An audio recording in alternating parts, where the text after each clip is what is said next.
नमस्ते। सोचिए अगर मैं कहूँ कि अल्जाइमर्स जैसी गंभीर बीमारी से बचने का एक फॉर्मूला हम सबके पास है, और पता है क्या, ये फॉर्मूला बिल्कुल फ्री है, बहुत आसान है और अब तो साइंस भी इसे पूरी तरह सपोर्ट कर रही है। चलिए आज इसके बारे में आराम से बात करते हैं। अच्छा, तो सबसे पहले एक सवाल।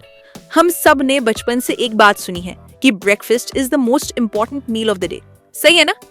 पर क्या हो अगर ये बात पूरी तरह से सच ना हो?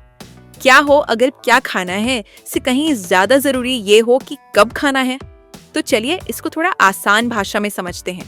देखिए, प्रॉब्लम सिर्फ ब्रेकफास्ट की नहीं है। असली प्रॉब्लम है हमारे दिन भर लगातार कुछ ना कुछ खाते रहने की आदत।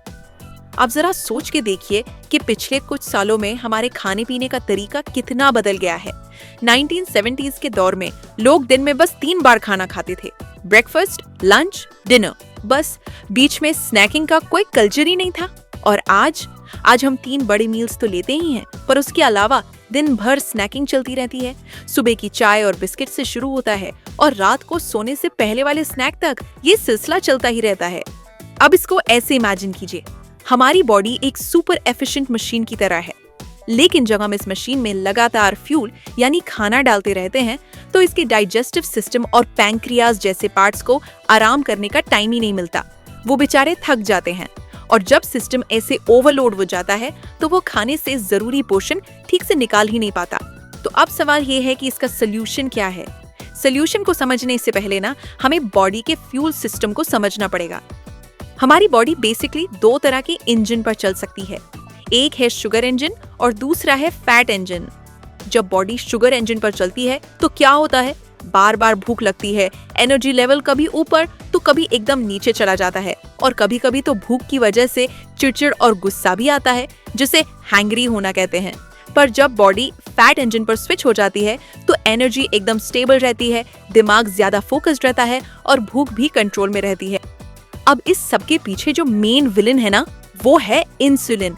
जब हम बार बार खाते हैं, खासकर कार्ब्स, तो बॉडी में इंसुलिन लेवल हमेशा हाई रहता है और इंसुलिन एक फैट स्टोरेज हार्मोन है। यानी जब तक इंसुलिन हाई रहेगा, बॉडी फैट बर्न करने के मोड में आ ही नहीं सकती, वो बस फैट को स्टोर करती जाएगी। तो फिर इस शुगर इंजन से फैट इंजन पर स्विच कैसे करें? जवाब हजारों साल पुराना है और बहुत ही सिंपल, फास्टिंग यानी उपवास। ये समझ लीजिए कि ये अपनी बॉडी की सर्विस करने का एक नेचुरल, आसान और बिल्कुल फ्री तरीका है। इंटरमिटेंट फास्टिंग का नाम सुनकर घबराना नहीं है, इसका मतलब भूखा मरना बिल्कुल नहीं है। ये बस एक टाइम टेबल है, एक पैटर्न है जिसमें हम दिन के कुछ घंटे खाते हैं और बाकी के घंटे बॉडी को डाइजेशन से ब्रेक देकर रेस्ट करने देते हैं।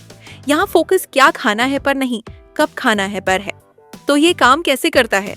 साइंस बहुत सिंपल है इसके पीछे। जब हम फास्ट करते हैं यानी कुछ टाइम के लिए नहीं खाते, तो बॉडी में इंसुलिन का लेवल नेचुरली नीचे जाता है और जैसे ही वो फैट स्टोर करने वाला हार्मोन नीचे जाता है, बॉडी को सिग्नल मिलता है कि चलो अब स्टोर की हुई फैट को एनर्जी के लिए इस्तेमाल करो। और यही नहीं, एक और जादुई चीज होती है जब हम फास्ट करते हैं।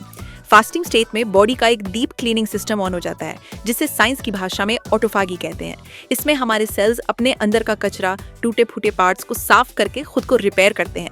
ये बॉडी की एक तरह से स्प्रिंग क्लीनिंग है और ये प्रोसेस सिर्फ और सिर्फ फास्टिंग स्टेट में ही ऑन होता है। तो इस डीप क्लीनिंग और फैट बर्निंग का नतीजा क्या निकलता है? इसके फायदे इतने जबरदस्त हैं कि आप सुनकर शायद हैरान रह जाएंगे।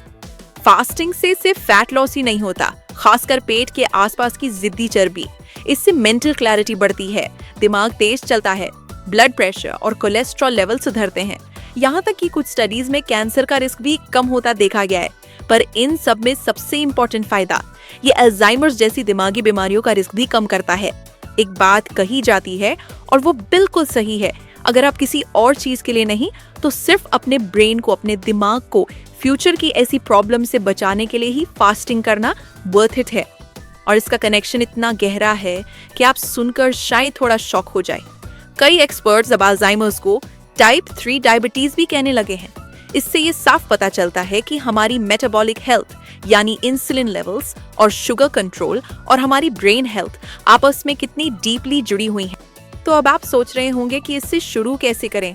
बिल्कुल टेंशन मत लीजिए, ये जितना सुनने में मुश्किल लगता है उतना है नहीं, बहुत आसान है।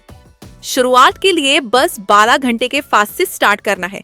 जैसे आपने रात का खाना 8 बजे खाया तो अगले दिन सुबह 8 बजे तक कुछ नहीं खाना। सिंपल है ना? फिर धीरे धीरे जब बॉडी आदी हो जाए तो इस टाइम को 16 घंटे तक बढ़ा सकते हैं। फास्टिंग के टाइम आप पानी, ब्लैक कॉफी या बिना चीनी दूध की चाय पी सकते हैं और इसका पूरा फायदा महसूस करने के लिए इसे कम से कम 30 दिन कंसिस्टेंटली ट्राई करना चाहिए। लेकिन हाँ, एक चीज का ध्यान रखना बहुत जरूरी है, ये तरीका हर किसी के लिए नहीं है। प्रेग्नेंट लेडीज, 18 साल से कम उम्र के बच्चे और 70 से ज्यादा के बुजुर्ग जिन्हें हाई या अनकंट्रोल्ड डायबिटीज है, दिल या किडनी की कोई सीरियस प्रॉब्लम है या जिनकी ईटिंग डिसऑर्डर की हिस्ट्री रही है, उन्हें फास्टिंग ट्राई करने से पहले अपने डॉक्टर से एक बार जरूर सलाह लेनी चाहिए। और हाँ, जब फास्ट तोड़ना हो तो ये भी जरूरी है कि आप क्या खा रहे हैं। फास्ट को हमेशा रियल होल फूड से तोड़ें, ना कि बाहर के प्रोसेस्ड जंक फूड से। बॉडी को अच्छी क्वालिटी का प्रोटीन, हेल्दी फैट्स और खूब सारी सब्जियां दें। तो इसकी सबसे अच्छी बात क्या है? 3 सिंपल वर्ड्स, फ्री। इसके लिए कोई पैसा खर्च नहीं करना है। फ्लेक्सिबल, इसे आप अपने स्केड्यूल के हिसाब से आराम से एडजस्ट कर सकते हैं। और सिंपल, इसमें कोई रॉकेट साइंस नहीं है। तो आखिर में बस एक सवाल, अपने मेटाबॉलिज्म को रीसेट करने का, अपनी एनर्जी बढ़ाने का और सबसे इंपॉर्टेंट अपने ब्रेन को फ्यूचर के लिए प्रोटेक्ट करने का, क्या इससे आसान, फ्री और इफेक्टिव तरीका हो सकता है? इस पर एक बार सोचिएगा जरूर। वेट लॉस और वेलनेस जर्नी को इजी बनाना है तो YouTube पर सब्सक्राइब और Instagram, Facebook पर फॉलो जरूर करें। हर वीक नए गाइडेंस मिलती रहेगी।